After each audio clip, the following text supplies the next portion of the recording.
Assalamualaikum warahmatullahi wabarakatuh. Perkenalkan, nama saya Yohanes Putra Pradana Muadai dengan NIM 240535604155 dari kelas TIC. Pada video kali ini, saya akan menjelaskan hasil laporan tugas akhir saya yang berjudul Analisis Akurasi dan Performa Algoritma K-Nearest Neighbor dengan pendekatan brute force dan KD3 pada klasifikasi penyakit diabetes mellitus, dengan mata kuliah Analisis dan Desain Algoritma yang dibimbing oleh Bapak M. Zainal Arifin. Jadi ini adalah laporan tugas akhir saya. Langsung saja kita masuk ke bab 1, yaitu pendahuluan. Latar belakang. Yang pertama, diabetes mellitus adalah salah satu penyakit kronis yang prevalensinya terus meningkat secara global. Deteksi dini sangat penting untuk mencegah komplikasi jangka panjang seperti penyakit jantung, gagal ginjal, dan kerusakan syaraf. Di bidang informatika kesehatan, teknik machine learning digunakan untuk membantu proses diagnosis. Salah satu algoritma yang paling sederhana dan populer adalah K-Nearest Neighbor, atau biasa disingkat KNN, yaitu algoritma yang melakukan klasifikasi berdasarkan kemiripan data. Namun, KNN memiliki kelemahan utama, yaitu waktu komputasi yang lambat. Pada pendekatan standar atau brute force, algoritma harus menghitung jarak dari setiap data uji ke seluruh data training. Kompleksitas waktunya itu adalah ON, sehingga tidak efisien untuk dataset yang besar. Untuk mengatasi hal tersebut, digunakan pendekatan optimasi berbasis struktur data KD3 yang dapat mengurangi jumlah perhitungan jarak melalui proses partisi ruang fitur. Dengan struktur pohon yang seimbang, pencarian tetangga terdekat dapat dilakukan lebih cepat dengan mendekati O log n. Nah, berdasarkan hal tersebut, penelitian ini bertujuan membandingkan KNN versi brute force dan KD3 pada kasus klasifikasi penyakit diabetes menggunakan dataset PIMA Indians Diabetes. Selanjutnya ini adalah rumusan masalahnya. Yang pertama, bagaimana memformulasikan masalah klasifikasi diabetes ke dalam bentuk komputasi formal. Yang kedua, bagaimana merancang dan mengimplementasikan algoritma KNN dengan pendekatan brute force dan KD3. Yang ketiga, bagaimana perbandingan akurasi dan kompleksitas waktu dan antara kedua pendekatan tersebut pada berbagai ukuran input data. Tujuannya itu sendiri, yang pertama, memformulasikan permasalahan klasifikasi penyakit diabetes sehingga dapat diselesaikan menggunakan pendekatan algoritmik. Yang kedua, merancang dan mengimplementasikan dua pendekatan algoritma, yaitu brute force dan KD3 pada kasus klasifikasi penyakit diabetes dengan algoritma itu KNN. Yang ketiga, membandingkan hasil akurasi dan menganalisis kinerja algoritma dalam notasi Big O notation secara teoritis dan eksperimental. Ini adalah manfaatnya, dan selanjutnya kita itu langsung ke batasan masalahnya. Yang pertama, dataset yang digunakan adalah PIMA Indians Diabetes yang memiliki 8 fitur numerik dan 1 label kelas biner. Jadi ini adalah dataset yang saya gunakan, yang saya ambil dari website Kaggle. Sesuai dari penjelasan tadi, terdapat 8 fitur yang ada dalam dataset ini, dengan satu fiturnya itu berupa biner 01. 0 menandakan bahwa dia tidak terkena diabetes dan 1 menandakan bahwa dia terkena diabetes. Yang kedua, mengenai batasan masalah, bahasa pemrograman digunakan adalah Python tanpa menggunakan library KNN, bawaan seperti sklearn neighbors, melainkan mengimplementasi algoritma dari awal atau scratch. Yang ketiga, parameter yang diuji adalah nilai K atau jumlah tetangga dan ukuran data trainingnya, yaitu N.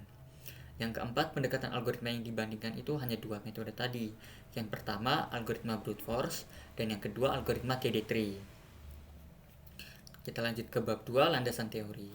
Yang pertama adalah diabetes mellitus. Diabetes mellitus adalah penyakit metabolik kronis yang ditandai oleh kadar glukosa darah tinggi akibat gangguan produksi atau fungsi insulin. Ada dua tipe utama, diabetes tipe 1 dan tipe 2. Data klinis seperti glukosa, tekanan darah, dan BMI dapat digunakan sebagai indikator resiko. Jadi, saya menggunakan dataset yang relevan untuk proyek akhir saya ini, yang memiliki data BMI, tekanan darah, dan glukosa ini. Selanjutnya itu adalah algoritma brute force. Brute force adalah metode pencarian yang memeriksa semua kandidat tanpa optimasi. Pada KNN, brute force menghitung jarak Euclidean dari titik uji ke seluruh titik training. Pendekatan ini sederhana, tetapi tidak efisien, terutama pada dataset yang besar. Yang ketiga adalah algoritma KD-tree. KD-tree merupakan struktur data pohon biner yang membagi ruang fitur berdasarkan median nilai. Dengan pembagian ini, pencarian tetangga terdekat dapat dipangkas melalui proses pruning sehingga tidak semua data perlu diperiksa. Yang keempat, yang terakhir yaitu adalah kompleksitas algoritma. Brute force memiliki kompleksitas ON, sedangkan KD-tree yang seimbang memiliki kompleksitas pencarian mendekati O log N. Analisis ini penting untuk membandingkan performa kedua metode tadi. Lanjut kita ke bab 3, metode penelitian. Metode penelitian ini yang pertama, dataset yang digunakan adalah PIMA Indians Diabetes dengan 760 data dan 8 fitur numerik. Dari data CSV ini terdapat 768 data diabetes. Dataset dibagi menjadi 614 data training dan 154 data testing. Saya membagi dataset tadi itu menjadi 80% untuk data trainingnya dan 20% itu untuk data testingnya. Nah, ini adalah data penelitian tadi, ada 8 fitur yaitu pregnancies, glucose, blood pressure, skin thickness, insulin, BMI, diabetes pedigree function, dan age. Selanjutnya itu adalah pra-promosisan data. Nah, kedua ini dilakukan pra-promosisan data, yaitu yang pertama mengganti nilai-nilai 0 yang tidak valid dengan median kolom. Yang kedua membagi dataset secara stratified. Yang ketiga melakukan normalisasi standar scalar. Nah, di sini saya akan menghubungkan ulang.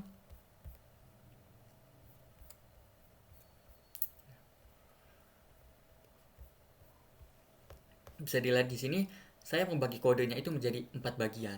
Yang pertama itu adalah persiapan, yaitu seperti library-nya, datasetnya yang saya import, lalu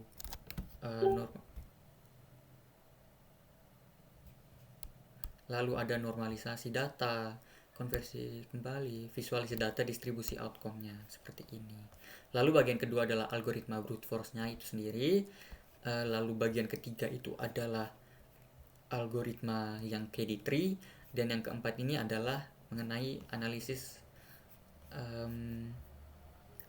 perbandingan dari kedua algoritma tadi. Kembali lagi ke laporan tugas tadi. Ini adalah pra-promosisan datanya. Yang pertama penanganan nilai 0 yang tidak valid. Yang kedua pemisahan data menjadi training set dan testing set. Saya membagi 80% dan 20%. Yang ketiga normalisasi data. KNN sensitif terhadap skala fitur dari 8 fitur tadi. Yang kedua fitur memiliki satuan berbeda-beda. Dan yang ketiga normalisasi meningkatkan stabilitas perhitungan jarak Euklidiannya tadi. Lalu yang ke bagian 4 itu adalah perancangan algoritma. Nah, perancangan algoritma ini saya bagi 3. Yang pertama k-nearest neighbor itu sendiri, lalu yang kedua KNN dengan menggunakan brute force, yang ketiga KNN menggunakan KD-tree. Seperti ini. Langsung saja di bagian menggunakan brute force-nya itu, yang pertama saya menghitung jarak Euclidean dari test point ke seluruh data pada training set. Yang kedua menggabungkan jarak dan label ke dalam satu struktur array. Yang ketiga melakukan sorting berdasarkan jarak dari yang terkecil. Yang keempat mengambil k elemen teratas. Yang kelima mengambil label dari elemen tersebut untuk voting. Nah, yang untuk KD-tree ini sendiri ada node strukturnya itu berisi titik data label, aksis pembagi, left child dan right child. Mengingat karena dia menggunakan struktur data tree. Yang kedua itu adalah build tree atau yang rekursif, menentukan aksis lalu mengurutkan data. Jadi lanjut ke tadi, kembali lagi build tree yang rekursif. Yang pertama itu menentukan aksis, yang kedua mengurutkan data berdasarkan aksis tadi, yang ketiga mengambil median sebagai root node-nya, yang keempat memecah kiri dan kanan secara rekursif. Nah, lalu nearest neighbor search-nya ini tadi traversal ke subtree yang dekat dengan test point. Simpan kandidat dalam struktur max heap berukuran K. Lalu lakukan pruning. Subtree lain hanya dikunjungi jika masih berpotensi mengandung tetangga yang lebih dekat. Nah, ini adalah implementasinya. Bisa dilihat pada bagian blok kode yang kedua yang dari sini, yaitu brute force-nya. Lalu ini adalah bagian KD3-nya yang terdapat search-nya tadi, seperti itu. Kembali lagi implementasinya. Nah, pengukuran kinerjanya itu sendiri, yang pertama metrik evaluasi klasifikasi. Ada beberapa hal yang saya akan evaluasi. Yang pertama akurasi, yang kedua confusion matrix, yang ketiga sensitivity atau recall, yang keempat specificity, dan yang kelima precision. Nah, lalu metrik performa waktu nih mengenai kompleksitasnya. Yang pertama itu waktu build KD3-nya. Yang kedua waktu prediksi untuk seluruh datasetnya. Yang ketiga rata-rata waktu prediksi per sampel. Dan yang keempat perbandingan waktu prediksi pada berbagai ukuran data training. Lalu saya juga menambahkan eksperimen variasi. Yang pertama eksperimen A itu adalah pengaruh nilai K terhadap akurasinya. Jadi saya memanipulasi dari nilai K dari KNN ini terhadap dua pendekatan tadi untuk mendapatkan hasil mengenai akurasi kedua pendekatan tadi. Lalu eksperimen B itu pengaruh ukuran data terhadap waktu eksekusi. Karena memiliki 718 data sampel, maka saya bisa memanipulasi dari 100 sampai 614 data sampel itu untuk menentukan kompleksitas atau performance-nya mengenai waktu eksekusi dari kedua pendekatan tadi. Seperti itu. Selanjutnya adalah tools dan lingkungan pengujian. Platformnya itu saya menggunakan Google Colab yang ini. Selanjutnya bahasanya itu saya pakai Python 3.10 yang ada di Google Colab itu. Yang ketiga library-nya itu yang saya pakai adalah NumPy, Pandas, Matplotlib, dan Seaborn. Lalu hardware-nya itu saya pakai runtime CPU Google Colab bawaan. Lalu datasetnya itu saya ambil dari Kaggle yang ini, Pima Indian Diabetes Database. Seperti itu. Lanjut ke bab 4. Mengenai hasil dan pembahasan. Dataset yang telah melalui proses pra-promosisan di awal tadi berjumlah 768 sampel dengan pembagian 614 sampel untuk training dan 154 sampel untuk testing yang saya bagi di awal juga 80% dan 20%. Nah, bisa dilihat dari sini dari 768 sampel itu terdapat data biner yang 0 atau tidak diabetes yang sekitar 500-an, dan di atas 200-annya itu data biner bernilai 1 yang dia terkena diabetes. Nah, selanjutnya mengenai hasil pengujian pendapatan algoritma. Di sini hasil pengujian menunjukkan bahwa brute force dan KD3 menghasilkan akurasi yang sama, yaitu 75,32%. Hal ini sesuai secara teoritis karena kedua algoritma tetap memiliki K neighbor terdekat yang sama. Perbedaannya hanya pada cara menemukan tetangga tersebut. Dengan demikian, kedua metode konsisten dalam menghasilkan prediksi yang identik. Nah, di sini saya tunjukkan adalah hasil dari brute force-nya dan KD3.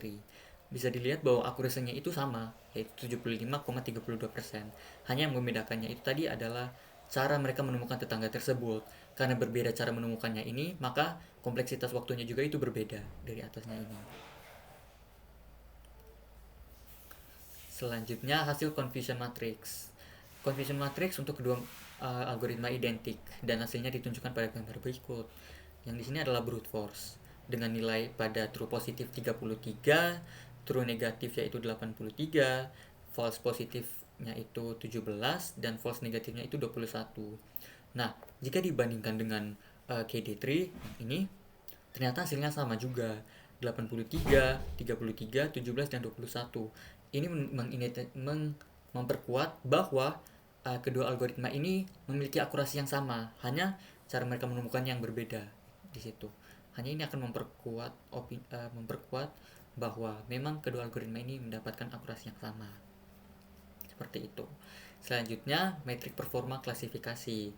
Nah, bahkan dari berdasarkan confusion matrix di atas tadi, keduanya mendapatkan performa klasifikasi yang sama, yaitu pertama sensitivity atau recall 61,11%, lalu specificity 83%, dan precision-nya itu 66%.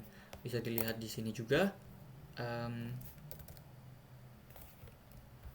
yang brute force-nya yang ini. Nah, ini 61,11%, 83%, dan 66%. Nah, jika dibandingkan dengan KD3 itu di sini hasilnya sama, 61,11%, 83%, dan 66%. hasil keduanya itu sama. Interpretasi dalamnya itu sensitivity itu menunjukkan model masih melewatkan cukup banyak pasien diabetes. Specificity itu menunjukkan model jauh lebih baik dalam mengenali pasien sehat. Dan precisionnya itu menunjukkan bahwa prediksi diabetes cukup dapat dipercaya namun belum optimal. Nah, sekarang yang membedakan secara keseluruhan yaitu mengenai waktunya atau performance. Dari brute force sendiri itu mendapatkan build tree time-nya itu 0,004 detik dengan prediction time 2,1 detik dan time per sampel-nya itu 13 detik. Ini adalah buktinya. Lalu KD3-nya itu sendiri 0,0181 detik, prediction time 1,5 detik dan time per sampel 10 detik. Ini adalah buktinya. Nah, dari indikasi dua data tadi, KD3 20-25% itu lebih cepat dibandingkan brute force. Hasil ini konsisten dengan teori bahwa KD3 mengurangi kebutuhan pencarian ke seluruh titik training melalui proses pruning tadi di awal yang saya jelaskan. Jadi selanjutnya itu masuk ke bagian eksperimennya. Yang pertama pengaruh nilai K terhadap akurasi dan waktu eksekusi. Di sini saya memanipulasi K dari K nearest neighbor itu tadi, saya mengubah dari 3 sampai 15 dan membandingkan dari brute akurasi dan KD3 akurasi, juga dari brute time dan KD3 time-nya itu. Nah, bisa dilihat dari kedua ini mengenai akurasi, baik dari K3 sampai 15 hasilnya itu sama atau identik. Nah, selanjutnya mengenai waktu prediksinya itu KD3 konsisten lebih cepat daripada brute force pada semua nilai K. Bisa dilihat di sini jika dibandingkan KD3 ini lebih cepat seperti itu. Lalu yang ketiga, pada K kecil seperti 3, 5, dan 7, perbedaan waktu sangat signifikan karena KD3 melakukan pruning yang efektif. Yang keempat, pada K besar seperti 9, 11, 13, dan 15, performa kedua algoritma semakin mirip karena jumlah pencarian tetangga bertambah. Lanjut ke eksperimen B mengenai pengaruh ukuran data terhadap kecepatan prediksi. Jadi selain nilai K tadi, saya juga memanipulasi datasetnya mulai dari 100 sampai 614, yaitu 80% dari data sampel tadi.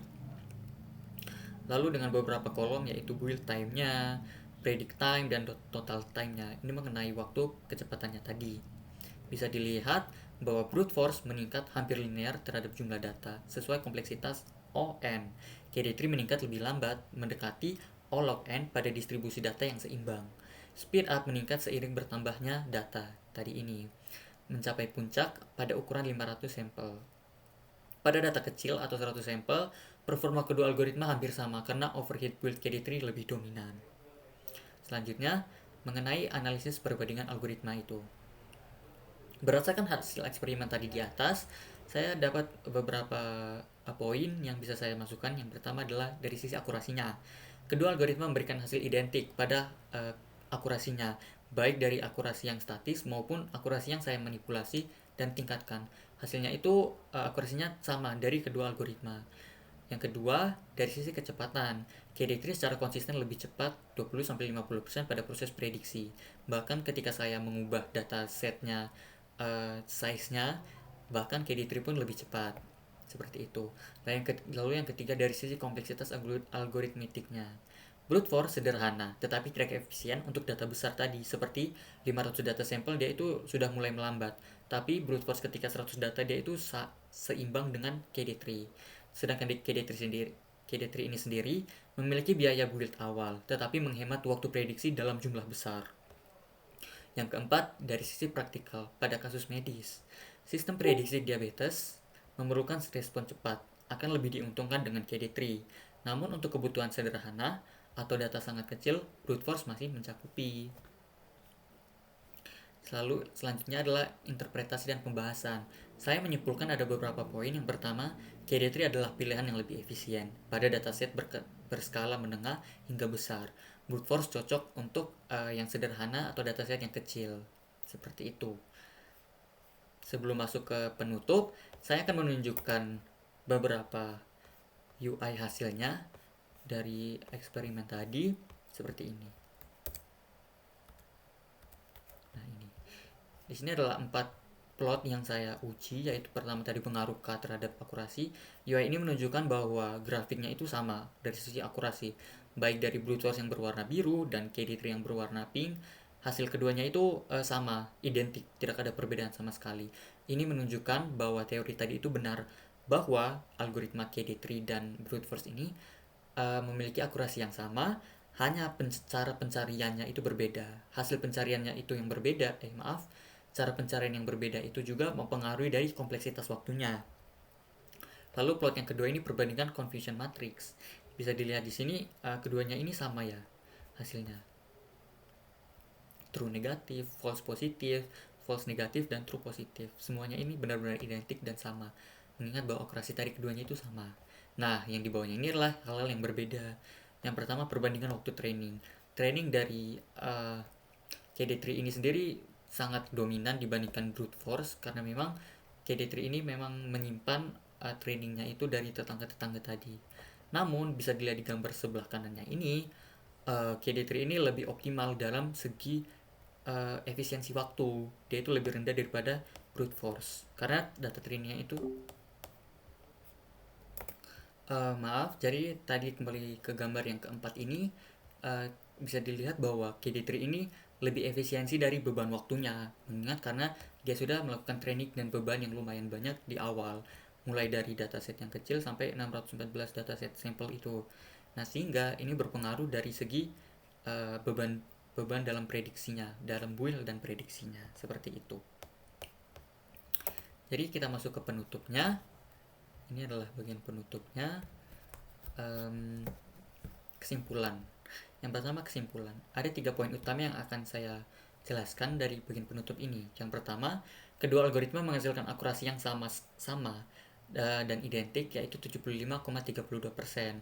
Ini mengidentifikasi bahwa kedua algoritma itu akurasinya sama, hanya cara menemukannya itu yang berbeda, sehingga kompleksitas waktunya juga itu berbeda. Yang kedua, KD3 ini memiliki performa waktu yang lebih baik dibandingkan brute force dengan selisih kecepatan hingga 49% pada eksperimen tertentu, baik eksperimen dari perubahan skala K-nya atau perubahan dari skala dataset sampelnya. Selanjutnya yang ketiga, pemilihan algoritma KNN dalam aplikasi nyata dapat mempertimbangkan ukuran data itu sendiri. Kalau mau pakai brute force itu cocok untuk data kecil. Nah, kalau KD3 cocok untuk data besar atau aplikasi yang real time. Saran, di sini ada beberapa saran. Yang pertama, menggunakan dataset yang lebih besar untuk penelitian selanjutnya, mencoba struktur indeks lain seperti ball tree atau VP3, menggunakan teknik feature selection atau PCA untuk mengurangi dimensi. Lalu yang keempat, menerapkan distance weighted KNN. Saya tidak menggunakannya. Lalu yang kelima, menggunakan metode penyeimbangan kelas seperti SMOTE atau SMOT. Lalu yang keenam, membandingkan KNN dengan algoritma lain. Kalau misal ada metode atau pendekatan brute force dan KD3 yang lain seperti itu. Misalnya SVM atau random forest. Seperti itu. Demikian penjelasan tugas akhir saya mengenai perbandingan algoritma KNN brute force dan KD3 untuk klasifikasi diabetes. Terima kasih telah menonton dan semoga penelitian ini dapat memberikan manfaat bagi pengembang algoritma dan aplikasi di bidang kesehatan. Terima kasih.